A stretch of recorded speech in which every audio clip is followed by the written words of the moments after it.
Hona Saif, who had become quite a big part of the group of people that were sort of leading this thing. And she'd been an activist for years, and so she was out protesting when protests only brought out 50 people at a time in the years leading up to this, which nobody was following, as you said, Michelle. And so her existence in Egypt was that she came from this feminist family, and she wasn't afraid of anything. And yet, when she walked down the streets in Egypt, and many women in Egypt experience this or feel this way, you know. Actually, my cousins avoid walking on the street in Egypt because it's such an annoying experience, because people are catcalling and whistling, and there is a certain level of sexual harassment that's just normal. It's part of the way things work, and you accept it and you try to avoid it and so on. But she had said that it had gotten to the point where she loved everything about Egypt, but she was ready to leave because of this. And during those protests, it had changed. And when the way she described it, Tahrir Square was like a different universe. And when you entered those doors, the rules of the game were different. And everyone was equal, and women's opinions were valued, and they were all working together towards this common goal.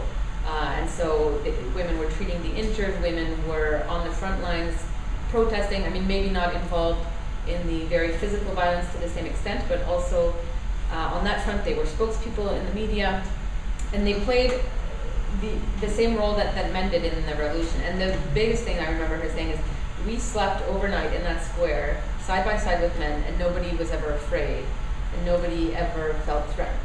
And the way she put it, anyone who experienced the feeling in that square cannot treat women the same way that they used to once this is over. Once it was over, I called her back a few weeks later and I said, so, I mean, does that feeling continue?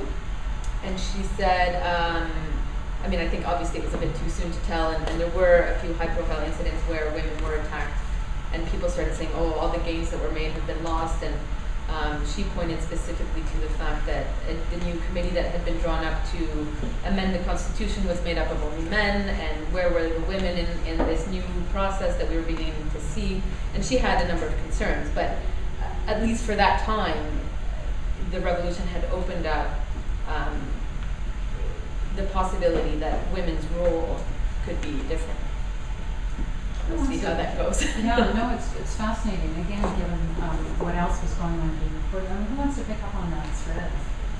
Well, it is interesting. This goes a little bit to what Lynn was saying earlier, too. There's this book that's called War is the Force That Gives Us Meaning. And it looks a little bit, part of it looks at the psychology of war. And it really is an interesting social experiment in how it brings people together. And again, I can only sort of speak at this time to my experience in Yemen.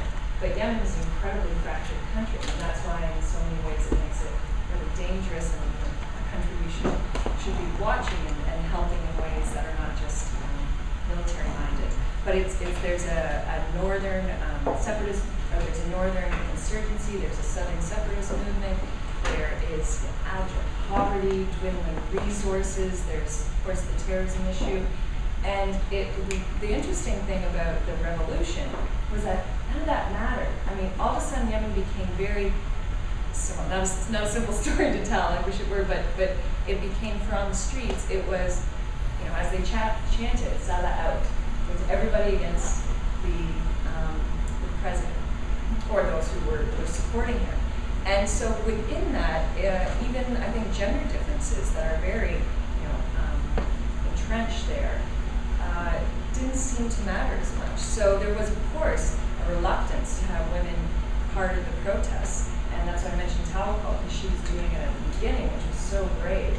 But I met many along the way, and as I said, Tawakol was just one, but I had another day where I'm reluctant to tell this story because my mom and dad are here, but anyway, they know all the war stories. But I'd become bold enough that I had gone out on my own and got sort of caught in a bad place and couldn't find the driver to get out, and sort of mayhem was happening.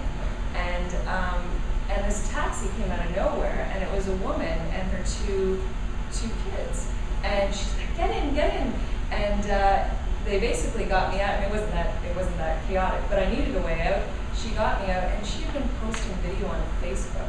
I her daughters had introduced her to Facebook, and she was this unbelievable blogger and Facebook poster. And she never would have imagined this before. So it is really interesting, the psychology.